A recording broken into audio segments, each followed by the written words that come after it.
Man, that sunset is gorgeous. Grill, patio, sunset. Hard to get better than that. Unless you're browsing Carvana's inventory while you soak it all in. Oh, burger time. So sit back, get comfortable. Carvana's got thousands of cars under $20,000 just waiting for you. I could stay here forever. Carvana, where car buying meets comfort meets convenience. Download the app or visit Carvana.com today.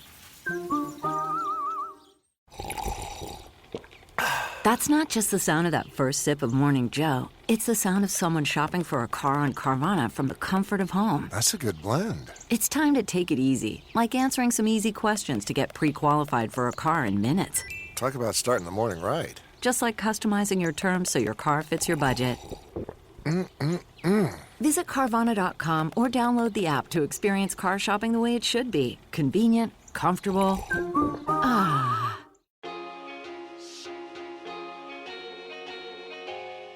Hello, and welcome to the Growth Mindset Podcast, your weekly dose of inspiration and exploration. Join me, your host, Sam Harris, as I discover how mindset can help you do incredible things through my conversations with the world's most interesting people, from tech billionaires to leading scientists, best-selling authors to notorious hackers. The goal is to increase our collective wisdom and attitudes to make us all happier and healthier, wiser and wealthier. Who doesn't want that?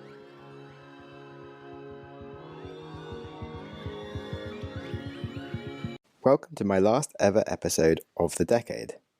It's been a really interesting 10 years where my life has gone from being someone who's never gone to a university or done anything too crazy to being someone that's traveled the world several times, started many businesses, runs a podcast, interviews really cool famous people. I work as a expeditionary person going to cool places just for the fun of it. And I've learned a lot about myself, who I am, what the point of a life is. But I think as much as I learned in all these 10 years, most of that I relearned again in this podcast episode, which I'm about to share with you. And in much the same way that the Sam Harris that went into this decade is not the same Sam Harris that is coming out, the Sam Harris that went into this episode is not the same Sam Harris that came out. I was fundamentally changed in a big way by this conversation. And that's why I've chosen to release this now as my New Year episode, because I wanted to do something inspiring to make you really think about who you are, what you want to be in this world. And I wanted to write something myself and do it, but then it seemed really pointless because I've already created the perfect episode in this interview here. I recorded it about 3 months ago, and it's just had such a profound effect on my life. And I sent it to a few friends just because I was like, shit, you need to hear this. And they've just been like, wow, I really have to rethink my brain and sit down and what is going on. And my podcast editor also sent me a really nice message being like, oh my God, Sam, I don't know what you just did in this episode, but my brain hurts now. And then I have a note taker as well, and she's really cool, but her job is literally making notes for good podcasts. And so she's obviously spent a lot of time listening to many, many podcasts. And then she sent me 3 essays after she heard this, and she just went a bit nuts. And I'll read a few choice excerpts out to you about what the reaction was for her. The episode with Noam is a complete thriller. This is by far my favourite podcast episode ever, and there are so many things in this discussion that I can relate to, and so many things that I thought were limited to my point of view, but turns out that they aren't. This guy has an approach to life that is ideal, and his horizons of thought are probably much, much broader than most people. He expresses who he is without letting himself be bound to any of the norms that we, people like me, feel safe in, and we are reluctant to abandon. This episode magnified my view of what my mind can do, and it was like nourishment for the much more innovative and radical and open part of my mind or my personality. I loved it. Some more stuff that I'm not going to read out. I'm sorry that I'm suddenly so talkative, but this episode has just produced so many different thoughts in my head that I feel like sharing them with you. Most of the podcasts that I've written notes for are about success and health and stability, but this episode of yours, it makes me rethink the whole idea of success. Is it a word for fame, money, health, productivity, and innovation combined? The elixir of happiness or something? Is that all enough? Is that it? There's so much to think about. Thank you so much for fueling this outlook of mine. Gosh, I wanted to quote everything. This one was perfect. So, yes, it's had some pretty great reviews so far already, and I haven't even released it, and it's made me do some really radical different things that I will go into at the end of this podcast episode once you have also heard it, and I will also be very welcome for anyone sharing their opinions with me and be willing to have a chat with you. So the interview ended up being 2 hours long, which is a bit long for just a single episode. So I've broken it into two at a very choice point, and means that I get to transcend a decade with probably the most timeless episode I might ever make in my life anyway. So it seems quite cool to have it existing in 2 decades, because we really go into some of the most timeless questions of what it is to be a human. And so it makes a lot of sense to really have this doing something cool like transcending a decade, just because I can do that because I run a podcast. So yes, lots of epically deep questions and interesting answers and things for you to think about. And I really hope you enjoy this episode as much as I did. We're going to start with me asking Noam about how he got into coaching, which doesn't sound that profound, but it will make sense. So there we go. Me and Noam Kostuki having a very fun conversation. Did you have any classes on coaching and that sort of stuff, or did you just start doing it by accident because you were talking to lots of people and found that you could be helping them at the same time? So the way it happens that, people have always asked me for help and advice on stuff. So it's always been there somehow. I haven't gone to a coaching school or coaching academy or anything like that. But again, it doesn't mean that I didn't have any experience coaching, because the way it happened for me is that I joined a judo class when I was around 5. And at 7, our teacher made us teach the 5-year-olds. At 9, I was teaching the 7-year-olds. At 11, the 9-year-olds, etc., etc. So by the age of 15, I was coaching adults on judo. And then, my mom's a teacher, and then she became a headmistress, and she was, always learning things. Like I remember back in the day, she was already learning about NP and transaction analysis, things like that. So I'd be reading books from her shelf on topics like how the brain works and, topics around psychology and learning. So I've always had these inclinations. And then when I got to university, I discovered ISEC, some conferences, and I saw guys doing trainings and workshops. And I was like, this is amazing. I was like, wow, you're paid to talk? Like, no, it's a job. And I was like, no, you misunderstand me. This is a great thing. I love it. And so that's kind of how it happened. People started asking me, and I put myself forward. And through ISEC, I got a chance to offer my help, and people would fly me all over the world to help them. Cool. Yeah, it's interesting because I think part of why I'm doing the podcast was that I've sort of naturally, guess like you, always sort of coach people a bit. A lot of people ask me how I do things or ask for help on things. And it's sort of, if I'm having conversations with people, how can I have this conversation and have 1,000 people hear it and benefit from it, rather than just one-to-one kind of thing? And it's a more scalable version of kind of coaching, when you can show lots of useful things that you're doing with people and demonstrate what people can be doing with their lives, rather than trying to reach everyone directly. Absolutely. And I think that there's a great value in listening to conversations. Listening to conversation, I think, is an amazing way of learning, and often more efficient and more entertaining than going to a class or a seminar. One of my favorite movies is called Dinner with Andre. I don't know if you've seen that, Dinner with Andre. No, I would recommend. I think it's an awesome movie. Cinematographically, there's nothing. I mean, it's a conversation. It's 2 guys talking. That's it. It's an hour and a half, 2 guys just chatting over dinner. And I think it's awesome. It's so interesting. It's fascinating. So yeah, a powerful conversation can be highly interesting. So what's the conversation about that they have? Is it how something went completely wrong? Or? I'll tell you the truth. I cannot remember.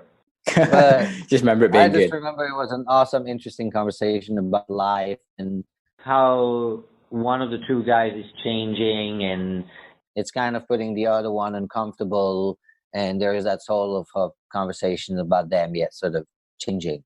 Okay, cool. Oh, I'll look it up. So what conversations get you excited? Good question. I guess any conversation with someone where I get to find out something new that I don't know, or where I get challenged as well, is quite interesting. It's always, as in, some people ask you questions that you don't find really easy to answer, but then you kind of get there eventually, and you sort of feel like you're smarter because of it, even though they didn't necessarily teach you something. That's really nice. Oh yeah, that's cool. Which I think you're really good at as a coach, as in you're really good at asking questions to sort of get people to find out the things that they're already kind of do know, as in, well, I don't know so much about your style actually in person, because I haven't spent a lot of time with you, but certainly a lot of the questions that you always seem to ask people on Facebook or in your writing are always like the ones that like get you thinking, yeah, I do know the answer to this, but I kind of really need to like reorganize my brain a bit and actually like think about this properly. Yeah, this is one of the gifts from my dad. He always used to tell me that the answers don't really matter because the answers change. But the good questions, they remain the same.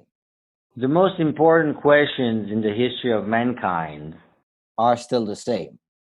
The answers are changing, like, like the most important, who am I? Where are we going? Where do we come from? These very, very important questions, the answers keep evolving. And we keep looking at it from different perspectives. But the questions themselves are always relevant. And so, yeah, that's what I found, is that I'm definitely on the hunt for questions a lot more than I'm on the hunt for answers. Because when I find a new questions, then it opens a new door. Yeah, nice. Yeah, so that's quite topical for me as a podcast host. I'm trying to like have my best questions, but I've actually started not using my questions that I've had so much. Like I've really reduced the amount of like prepared questions, and I almost prefer not preparing for an interview, because I find that I try and like steer the conversation about something specific, and kind of limit what I could be talking about. Whereas if I just sort of start the thing with asking them for their life story, and then after 4 minutes of just hearing like about what they've done, I can kind of just pick and choose anything that I want to go into and just keep on going with that as long as it goes and however long it stays interesting. And the person is always interested to talk about it rather than me just trying to steer it down something that is maybe irrelevant. And so I have like a few things at the end, but otherwise it's... Yeah, in terms of interviews, one of the most interesting person that I've ever seen talk about this is this TED Talk.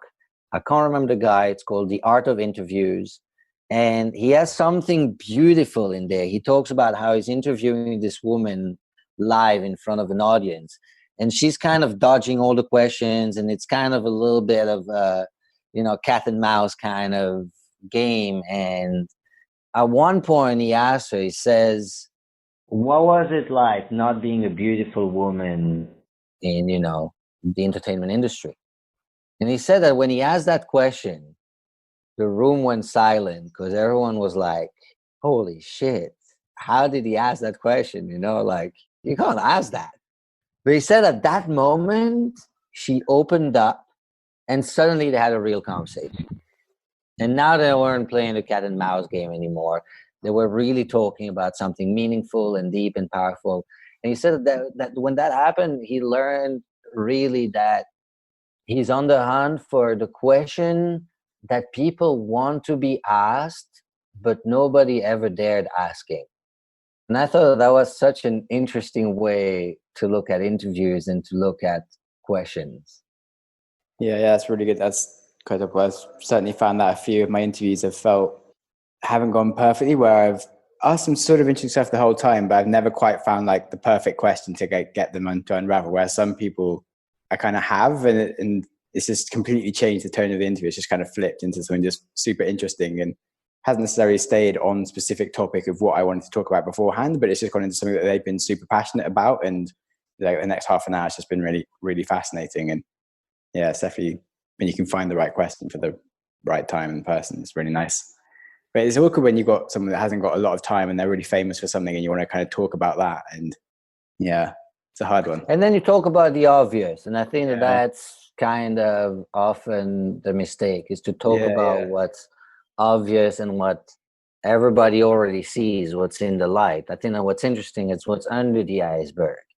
Is figuring out what's behind the scene, really, behind the persona. Because I think that we all have, and especially when you do interviews, we all have kind of that persona that we're used to.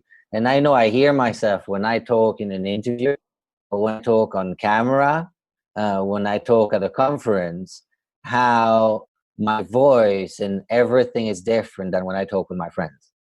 And I know it, and it's so hard to get rid of. Yeah, when you have a really good interview, it kind of happens by accident, and you just you're there in the moment, and you're like, you get to the end of it, you're like, oh shit, I've just had like a really great conversation. You kind of realize what's happened, and it's sort of almost you even realize it's happening. But yeah, I mean, if I just asked you like, what's under your iceberg, would that help you unravel? Would you just be like, oh, I don't know, you just have to like kind of somehow get there yourself? Or is that like I guess that's the challenge with asking too direct questions, that sometimes it can unlock stuff, but I guess if the person could tell you right away, then it's probably not the thing that's at the deepest level of under the iceberg, right? Because what's interesting is, like you said, is that question when suddenly someone asks you a question, you're like, wait a second, wait a moment, I need to think about this. And it just, that moment where it just really opens the door, you see a new landscape. Yeah, it's sort of like you don't know what you don't know. If you ask someone like, what do you want to talk about? They'll probably just be like, oh, it's fine, let's just talk about this. Whereas if you kind of manage to actually say the thing, they'll suddenly just get like, oh my God, all these things. Yeah.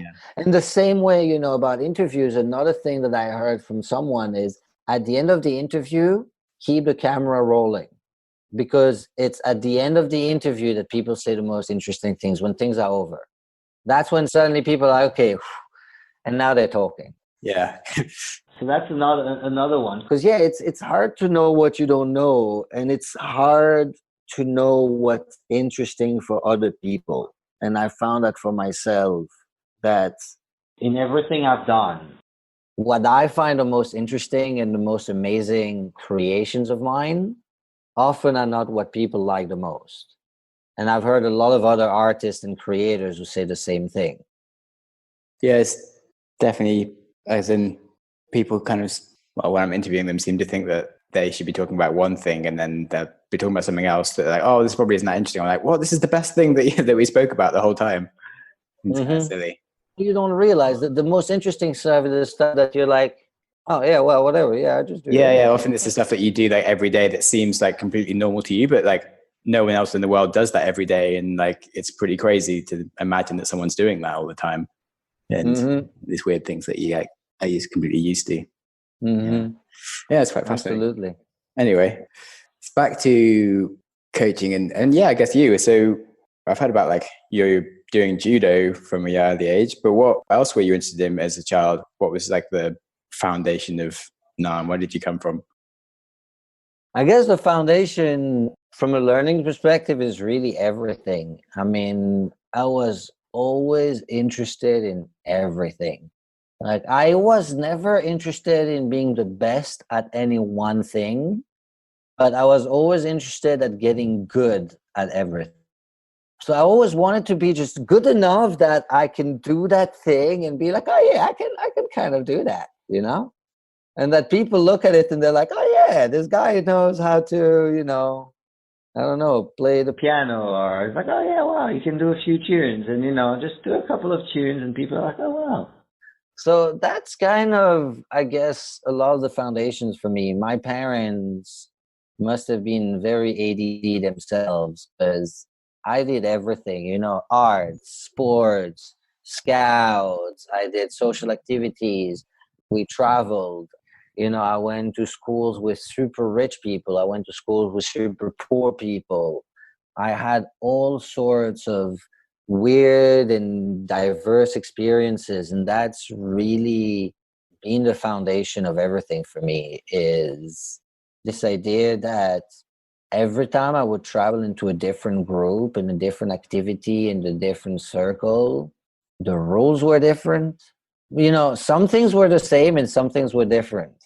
But yeah, there was always rules. There were always, things that were okay, not okay. There were always social structures, but within the framework, then everything changed. And that's kind of what quickly became the foundation of my life, is this idea that there are some immovable things about humans, and then there are some stuff that can be made anything you want it to be. Yeah, I think it's really similar to me in terms of as childhood and now later in life when I've been doing lots of travelings. And I never even realized until last year, I was talking to an anthropologist and was like, shit, this is what I've been doing. I love anthropology. I've been going to all these different places and basically just studying human groups and like what's going on, and I get super into it. And I didn't even realize like a word for it. Right. Thanks. Anthropology, yeah. It's a good word. Interestingly, 2 years ago, I went to cook for a festival called the Animal Spirit Festival. And so, one of the things that everybody asked at the festival, I heard that question a million times through the whole weekend, is what's your animal spirit? And everybody had an answer as to why and blah, blah. And eventually someone asked me the question, and I was completely expecting it, weirdly. And it was like, and so what's your animal spirit? And I was like, and I thought about it for a second. I was like, humans. I was like, humans. Humans is the animal that I've been studying since I've been born. I mean, as a kid, I always felt like I was from another planet. I remember seeing an interview with Charlie Sheen going completely nuts and talking about how he's not from this planet and blah, blah. But listening to him, I felt like, I've had that feeling also, always, that I'm not from here, and that my job is to learn about how humans function. And that's, my sort of purpose in life is to become human. Like my main job here was to, learn how to be a human being who can function on this planet, in this society. And that's been a lot of my journey, is that feeling of, how do you be a human, Oh, yeah, that's deep.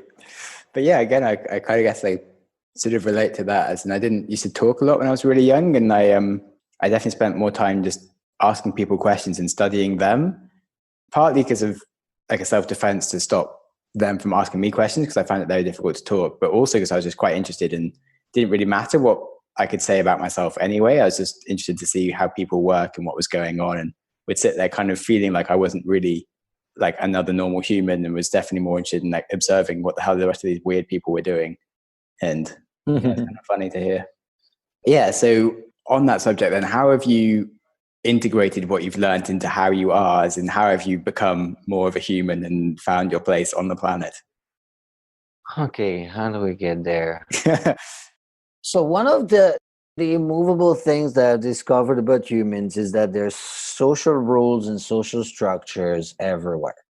No matter where you go, no matter how rural and backwards a place is, no matter how advanced it is, there are these frameworks everywhere. Every society has it, and every framework has more or less the same characters. So the characters of the human show are the same everywhere, in every culture, the basic characters. What's interesting is that if you go back to, ancient cultures of Greek mythology, of the tarot, of astrology, of, whatever other ancient, ways of describing humanity, Chinese calendar, Mayan calendar, those archetypes of humanity, we actually know them. They're all there. They're all explained in those books. Like all these ancient books, that's what they're about. They really give us a framework of the humans everywhere. And so that's the most important thing I've learned, is that there are a set of rules to play with. It's a game. There's a game that we can all play, and we can all choose our part in this theater. And, within those rules, the rules that are important as And that's not taught in school. The stuff that's crazy for me that's not taught in school is the rules around emotions, how human functions emotionally, and the link between how our emotions create reactions and how stuff that happen to us create emotion, how each individual manages the emotions, the connections between emotions, thinking, conceptualizing, and taking action. That's kind of a very interesting little process that people do very differently in different places. And that changes a lot about the people who are successful and happy. Another thing that's really been important in this research is that most humans don't know how to be happy. Like, we actually are not taught how to be happy. And even though science knows a lot about happiness, we're actually surprisingly bad at knowing how to be happy and doing things that make us happy. And we're all fucked up. Like, we all have huge fucking shit going on. We're all carrying baggage. We all have shit to deal with. Every single person everywhere has stuff to deal with in their lives. Nobody's immune. I haven't met anybody who doesn't have their share of stuff. Yeah, we're pretty tied to our baggage as well, which Yeah. if we didn't spend so much time owning it, it'd probably be a lot easier for ourselves. It's kind of silly. Yeah, but you know what? I find that actually our baggage is part of what makes us unique and different and what guides us.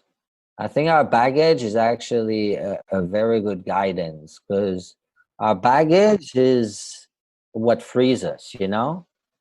I was thinking more of like the not helpful baggage, but there's two types of baggage really. There's like baggage in like all your memories that have defined who you've become as a person. There's also baggage like getting preoccupied about things that aren't so important. And I really feel like a stress of need to do this thing that actually is making me unhappy. But Yeah, and both types yeah, can become free.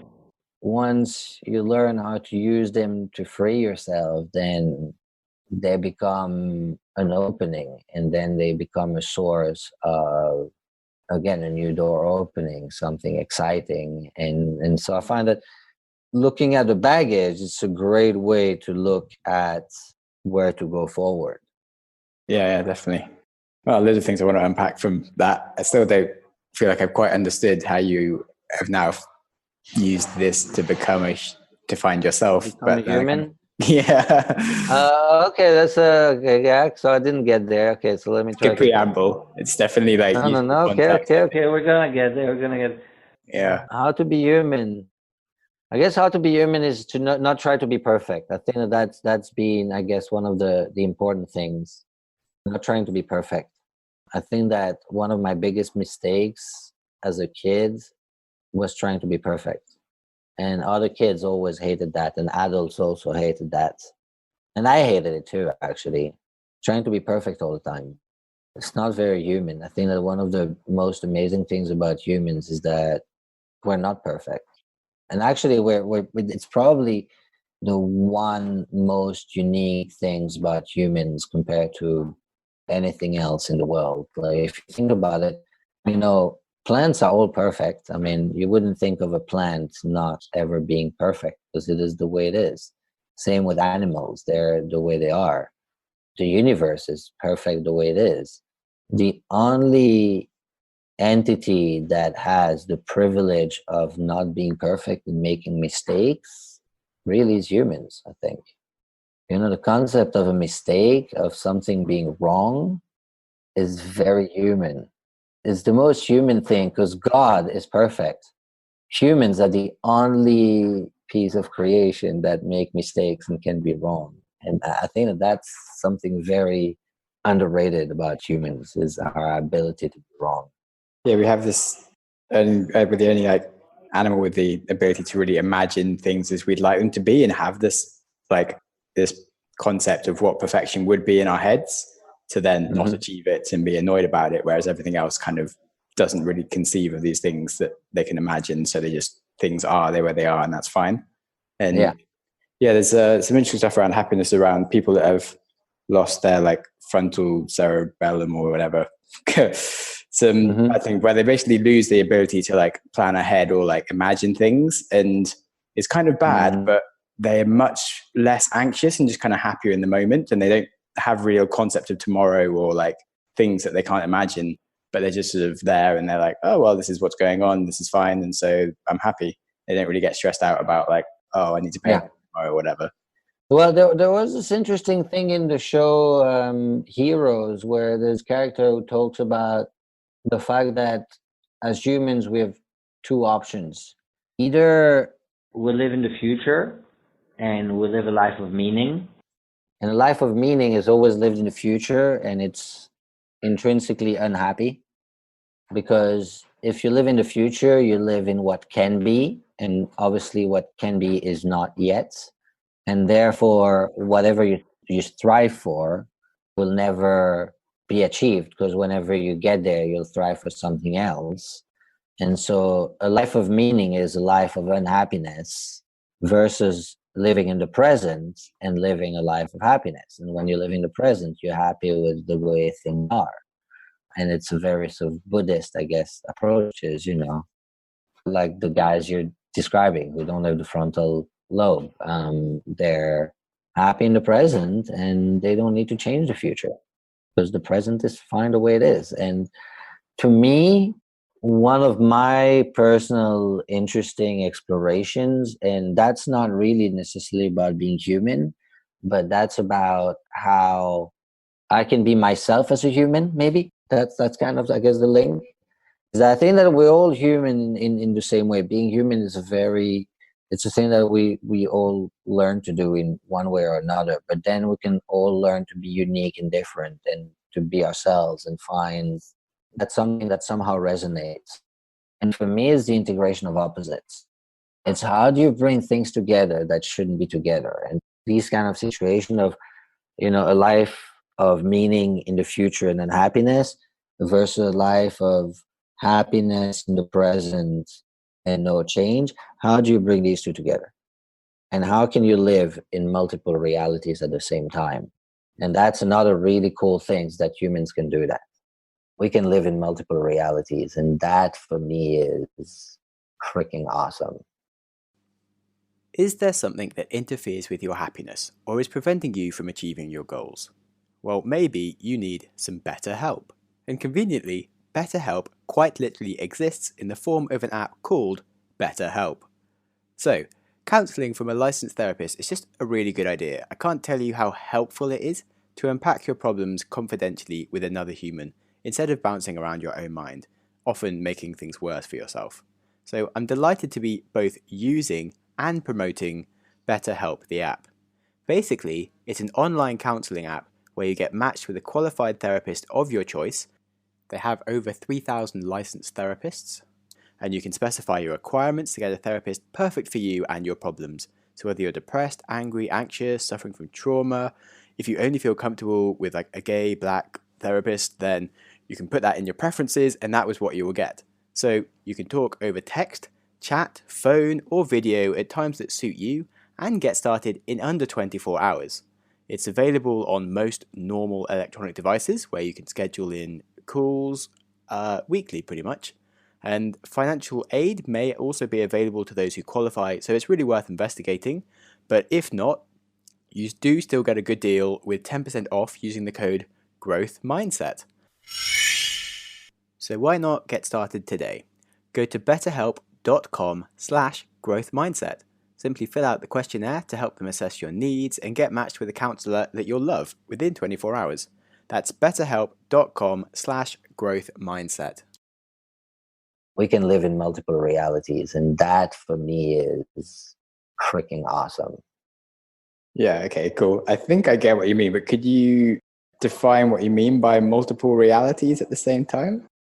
Well, what I mean is that, the way I learned that the world worked as a kid is one thing is true at the same time. Either the wall is white or it's black. It can't be white and black at the same time.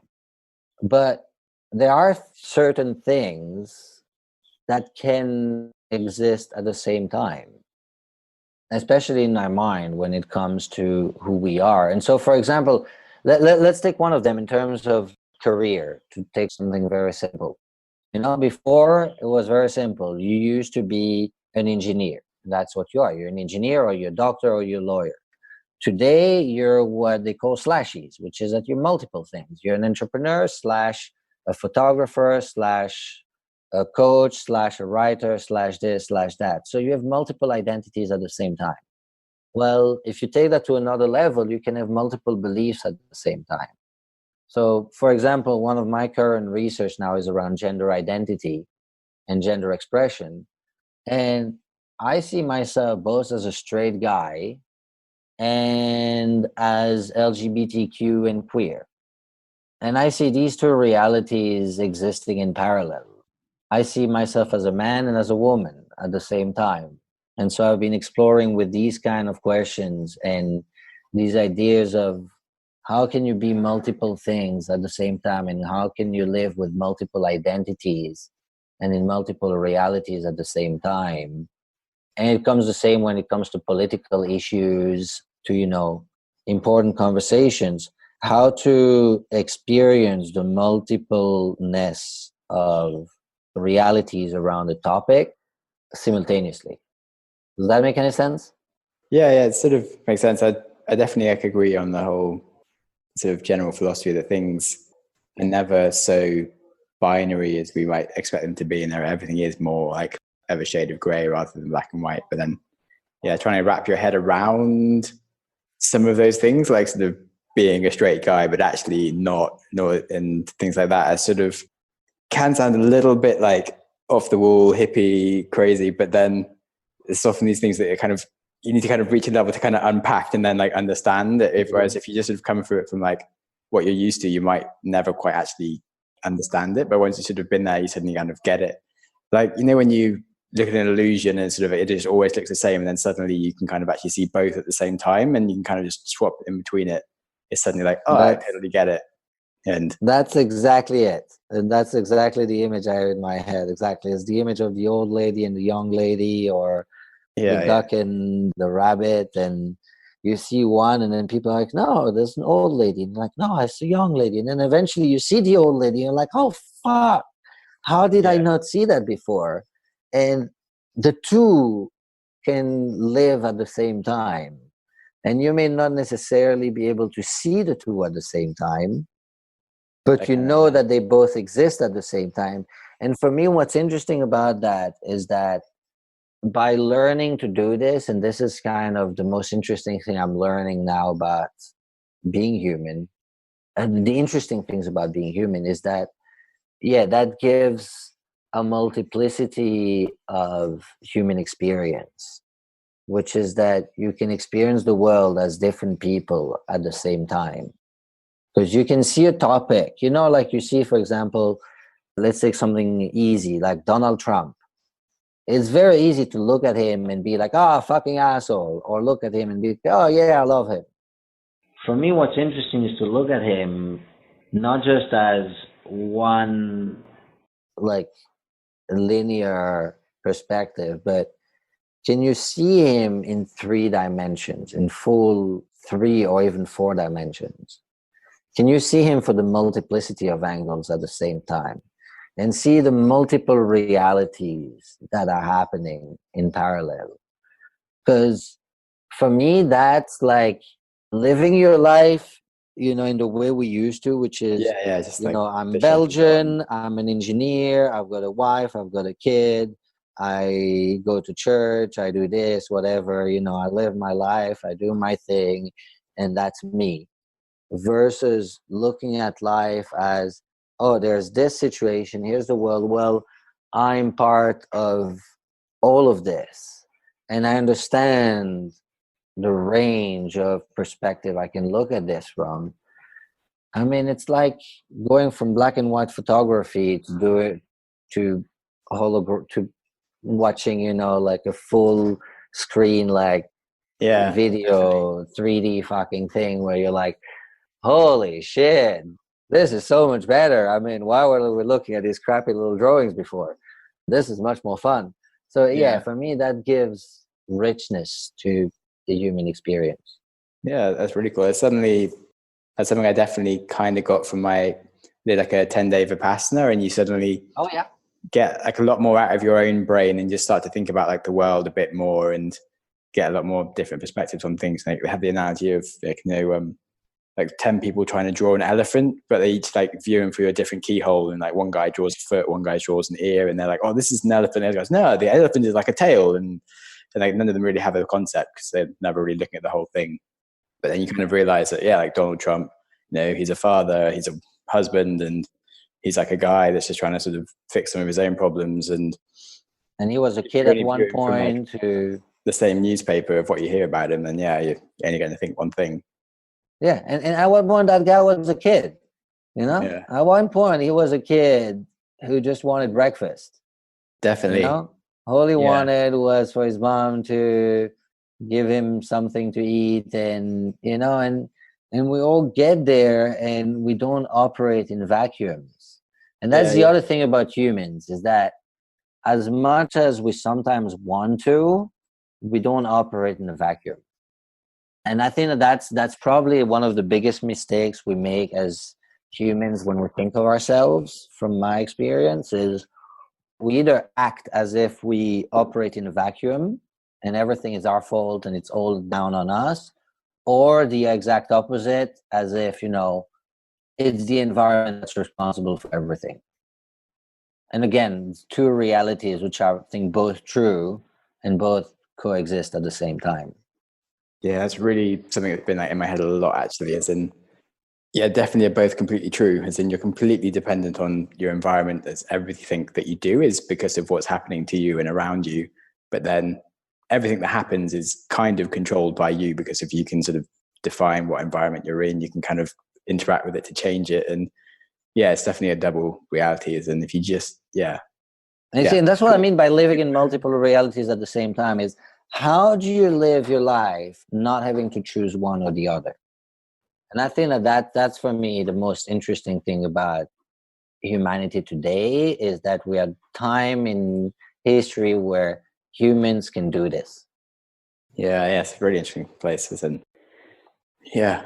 Which is, how do we live these things together? How do we go beyond the simple life that we used to have in the past, which was very much, you look at the Maslow hierarchy of need, our life was very much survival. It was, figuring out how we function as a society and all that. And, at the top of the hierarchy of need is fulfillment and meaning. And I think that we're getting there as a society, which is that we're getting to that place where we're like, okay, so past eating, having a roof. Yeah, well, we used to get the fulfillment of need by fulfilling the other needs, whereas now those needs are all met. We have like this vacuum of like, oh, I need to have a purpose, which isn't fulfilling these needs anymore. And it's where we're getting a bit confused. And so where do we go now? What do we do now that, just eating and surviving is, something that as a society we really should be able to take care of. We have the capacity to feed the whole planet. And so I think that, a lot of us are asking ourselves these more interesting questions. When you ask about coaching, that's kind of where we started. That's one of the places where my coaching is changing. And I've been doing a lot less coaching lately because I've gone through my own explorations and my own creations. And one of the reasons that I used to coach people, the main thing I coached people on was how to make money. That's always what people paid me for, is how to make money, which, I did through teaching them how to make money from doing good, how to make money doing what they love, how to make money adding value to people. But that was always kind of the key concept at the center of things. And that's very much a concept within the matrix. And, and the matrix is fine because we all operate within the matrix, and it's important. And I guess, part of the human condition is that there's the matrix side of things, which is society, and that's real and it exists. It's totally real. You can't escape the matrix. It's there. We all live in it. But we also live outside of the matrix. And I think that that's, for me, possibly where the movie And I think about this now for the first time, that the movie could be redone in a new metaphor, is that I don't think that the two worlds are necessarily a clash. I think the two worlds can coexist and do coexist. Like, there is this matrix world that is there because that's society, it's the way it is. But there's also the world outside of the matrix, and then how do we operate in there? And learning to do both, I think, is important. Yeah. And I'm now more interested in that other side and coaching people on that other bit of stuff. Okay, so what sort of things would that entail then, if you... Well, things like this idea of integrating multiple realities, and integrating a more spiritual life, I guess, for lack of a better word, but I don't like the word spiritual. I guess a life where, we integrate more the idea of magic, the idea of flow, the idea of things being fluid, of mistakes being more important than successes, of uncomfortable being what we look for. Because for me, that's the world where we grow in an exciting and fun way. Yeah, I like this because I used to have like on my list of targets for my life, I was kind of like seeking to be a millionaire by the time I was 30. And I kind of got like halfway there, and I'm like 28, and I'm like, actually, I don't think I really need to carry, I kind of already feel like I can get there. Like, I don't really need to sort of carry on walking this path and like, what do I need this money for anyway? I've got a bit more of like going off on a tangent of other things that are really interesting, and a bit like you, I'm just interested in lots of stuff, and I kind of like doing things to the point where I know I'm good at it. I don't really care about getting like amazing at it, as in I kind of need to know what the purpose of this money is first before I like spend half my life just earning more money just because I have money, as in just because at that age you made that goal. Yeah, it seems a bit pointless. I mean, I'm pretty sure I'll still reach being a millionaire in maybe 5 years' time, but I'd rather like find ways to add massive value to the world and enjoy myself at the same time, rather than just linearly doing it with like the first business idea I can use to get there kind of thing. Yeah. And that's part of this idea again of these multiple realities, of being able to accept that we change. And it's still you, and it's part of your identity. And there's part of you that wants to be a millionaire, and that's fine. And then there's another part of you that today is like, okay, you know what, that's cool, but there's other things that I'd rather do right now than do that. And the two live together. And that's part of, for me, what's interesting is that the two live together, and we can't deny the other side.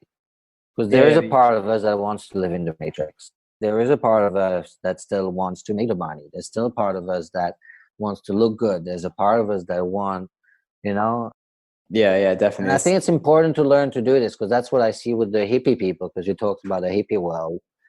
And I love the hippie world, but that's one of the big problems there. The people who want to live in that sort of spiritual sort of bubble, they don't know how to function in the fucking matrix. Yeah. And so they don't know how to operate in this world. And for me, what's interesting is, how do we bring the two together? Yeah, definitely. As in, I really agree with it. Same with like in meditation, where you're like all loss of ego and just sort of being completely in the moment. But how do you actually integrate with the rest of reality and be a functioning person that's sort of more in the moment and happy and like useful to others and caring, and not too full of ego, but has enough ego to actually look after himself and be a useful human in society and everything. And if you just completely ignore all money and everything, then what use are you? You just sort of sit there taking bread all the time, and that's it. Like, that's not really that helpful. If you're a monk, I mean, it's great to be zen and peaceful when you're a monk living in a monastery and not, quote unquote, doing anything except meditating on seeking. It's like, it's great, path, and it's great, but like this is cool, and it's good for a certain time to practice, but take that to the real world. For me, that's like being at the gym and never actually doing stuff. It's like, great, you're training at the gym, good. Now what are you going to do with that? Go fight someone, go rock climb, go play, some sport, go, the muscles you're building, use them for something. The mental, spiritual muscles you're building, use them for something. Go run a company with 100,000 employees and be a monk at the same time. Now that gets me excited.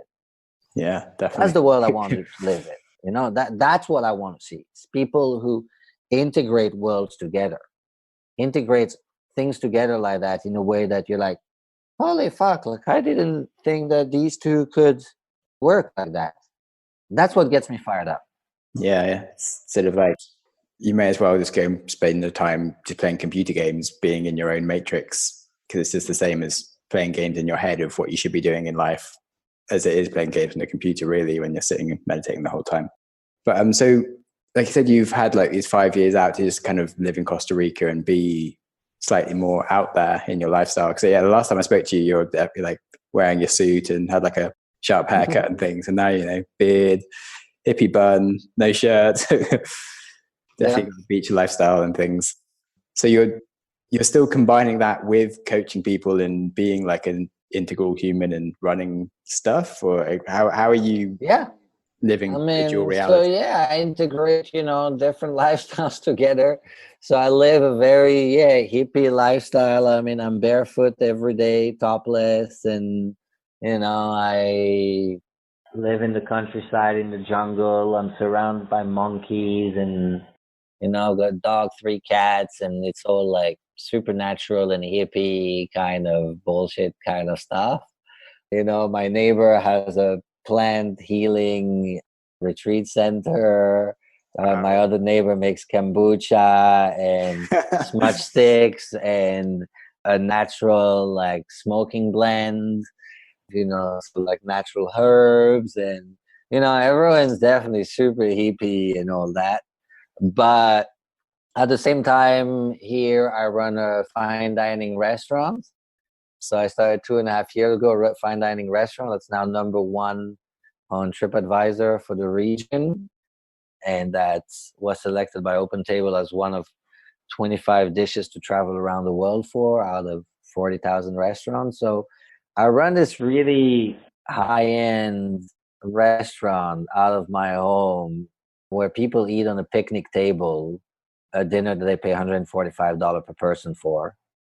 And that's one of the ways I integrate opposites is, you know, creating these experiences that get people to go, whoa, what the fuck? Wait, what? How? And I do everything on my own. So it's this entire fine dining experience, and there's no staff, there's no waiters, there's nobody else. So I've been creating these really cool dinner experiences. And then I still do a little bit of coaching. Like, so that's taken a lot of my time in the last 2.5 years. And now that this is set, and now that I've reached, you know, #1 on TripAdvisor and all of that, now I've got a little bit more time. And interestingly, as I'm having, you know, a little bit more time for myself to go back to coaching, at the same time, naturally people have come back to me and be like, hey, you know, we've seen what you're doing with the restaurant. Like, I want to do something with my life that's, you know, blah, blah. And then I'm now sort of back to coaching people. What interests me today is people with these dreams that make everyone else go, what the fuck? What are you going to do? That's kind of what interests me. Yeah, that's cool. You know, people with dreams that everyone's like, that makes no fucking sense. I'm like, yeah, cool. It's like, if it makes no sense, then I want to hear about it and see whether we can create some sense out of it, and whether we can turn that thing that seems impossible into something magical. Because the only way to create something magical is to start with something impossible. Cool. Yeah, that sounds like a lot of fun. I'm not coaching people to do that so much at the moment, but I'd like to be. That's pretty fulfilling. I'm definitely been working on some ideas, because I've been like reading so much books around psychology and things, but I'm really concerned about like climate change, and been doing lots of science and business and things. I'm trying to like combine all of this into like an entity to kind of change the world a bit more. And because I've been reading a lot, there's been a really good white paper around climate change and using machine learning to solve these problems, but they do start it with so there's like 100 pages of amazing ideas with like AI and stuff that can help, but we do kind of need to fix the way humans think so that they actually like want to do these things. And so I was more like, well, really what we need is a whole white paper around how can we change the way humans think around climate change so that it's actually sort of something useful, and we can, but like, as in fundamentally, in the same way that, you know, when you've got like a fire, like literally burning your hand, you're like, shit, I've got to get away from this. How can you make humans literally feel like they're doing something crazy bad every time they do something that isn't useful for the environment? So it's not even like we're trying to do something, because if you can't make people not do something they don't want to do. This is very interesting, because now we're going back to the very, very beginning about being human. Yeah.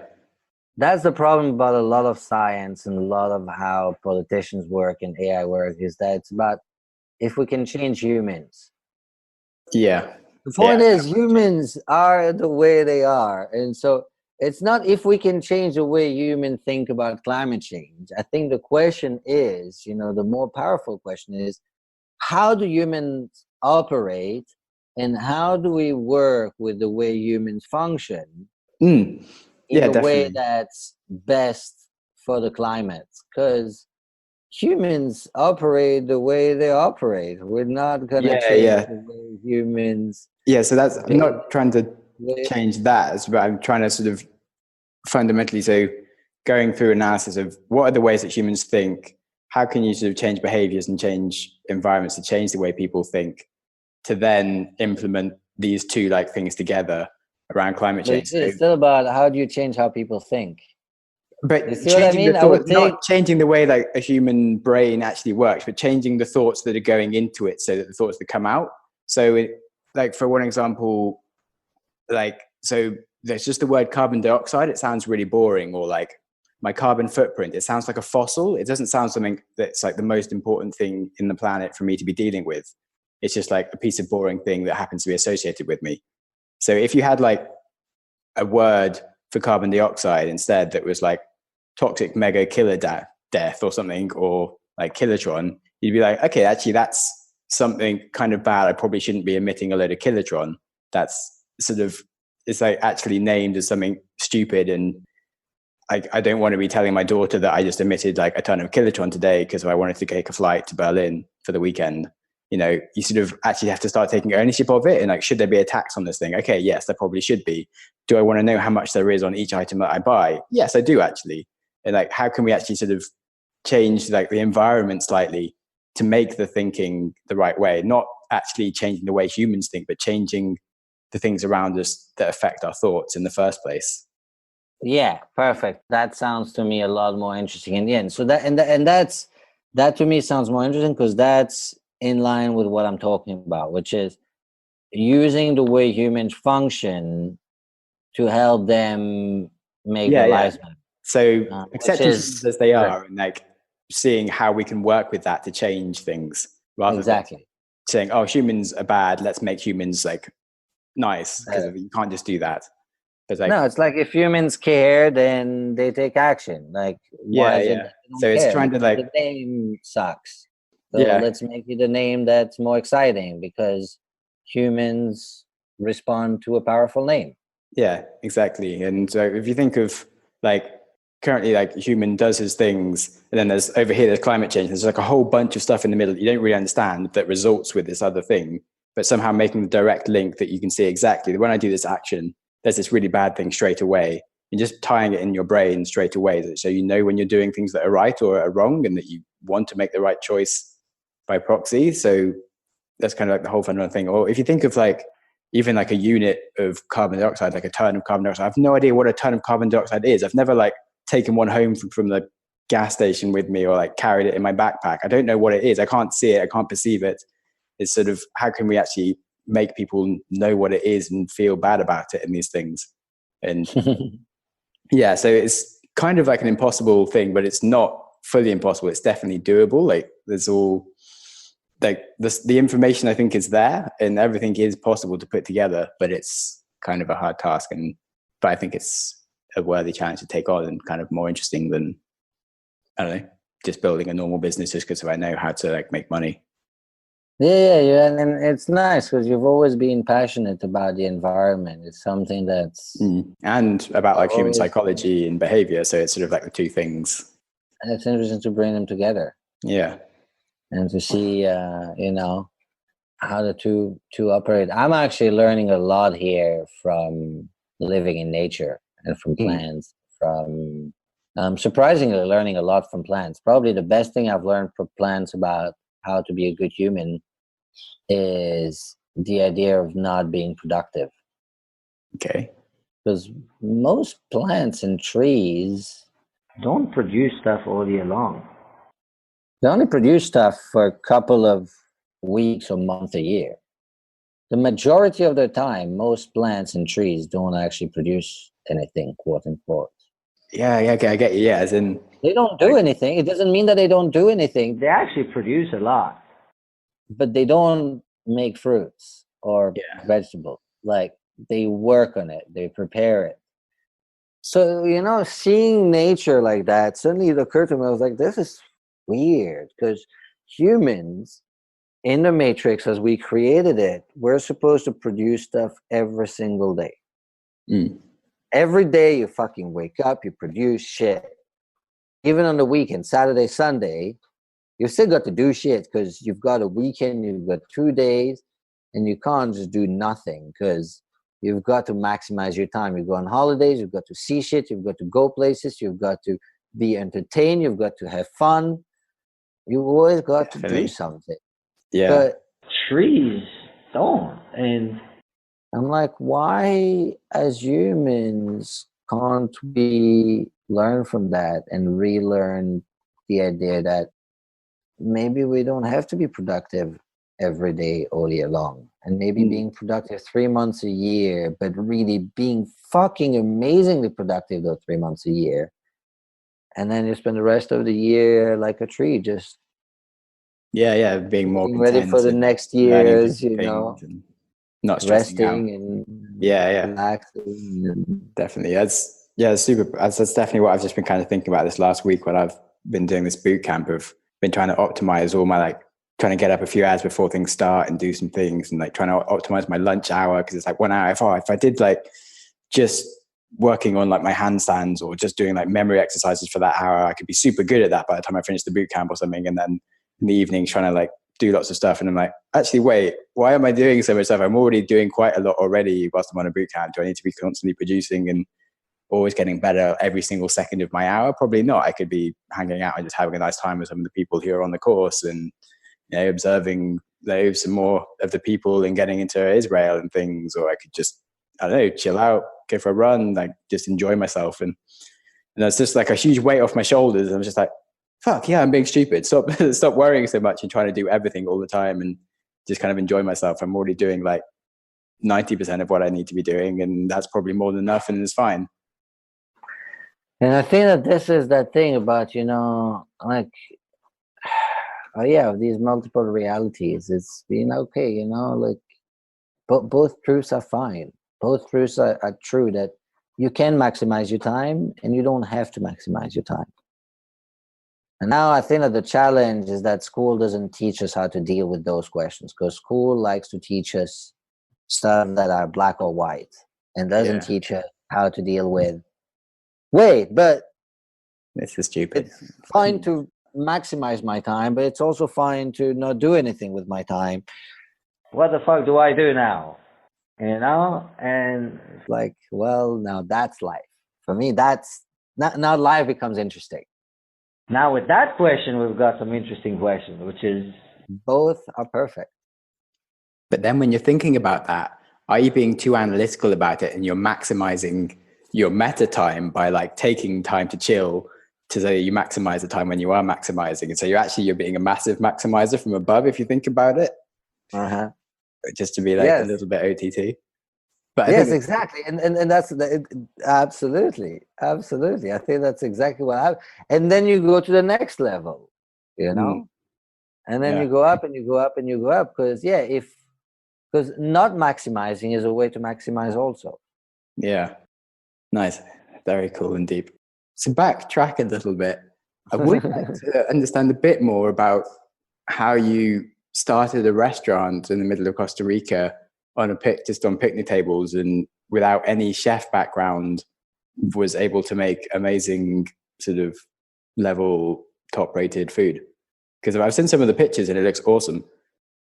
I think that, the cool thing, what made the restaurant work and possible is this integration of multiple realities. Because people arrive there and, you've got to take a look at another level. So people arrive in Costa Rica, they go on the internet, they go on TripAdvisor, they see photos of fine dining, luxury kind of food that looks like a Michelin star kind of restaurant in London or Paris. And so they've got an idea in their head as to what they're booking into. White tablecloth and waiters and, in Costa Rica, so maybe like an infinity pool or, something like that. And they pay in advance.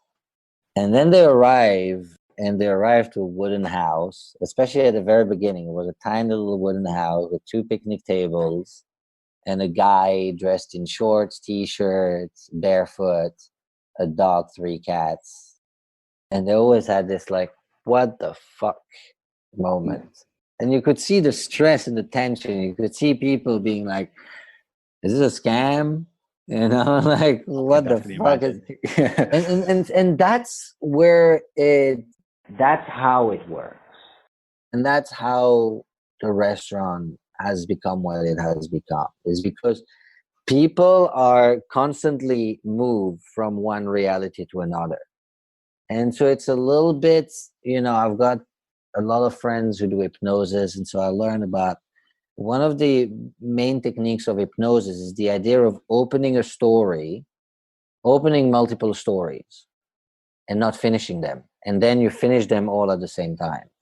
And so what happens every time you start a new story and you don't finish it, the person's kind of hanging because they're waiting for you to finish the previous story, but now they're trying to follow the next one.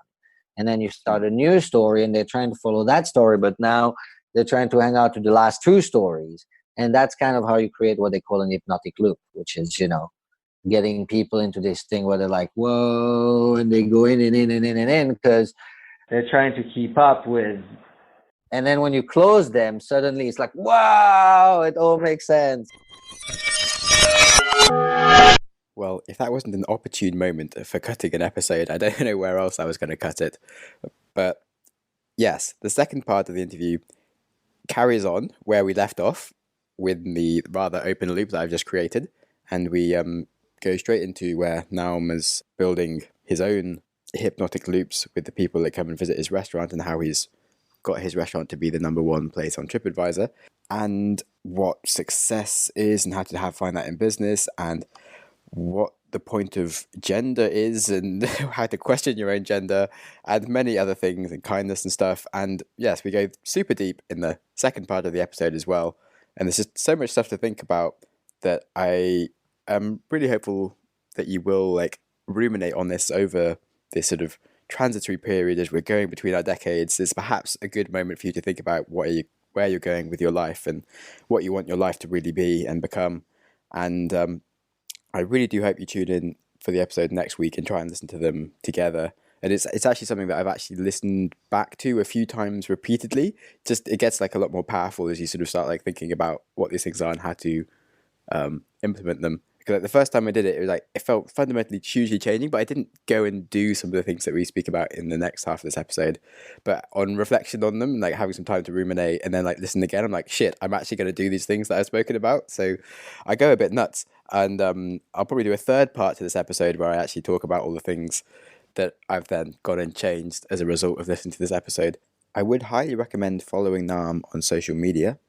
He is one of these people that posts really long essays in his things, and you're like, I hate all people that do this basically, except for him, who posts these amazing essays, and you read them and you're like, holy shit, this is so cool.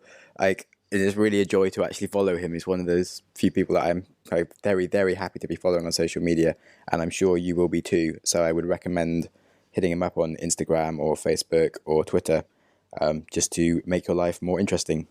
I'll have details in the show notes for you. And cool.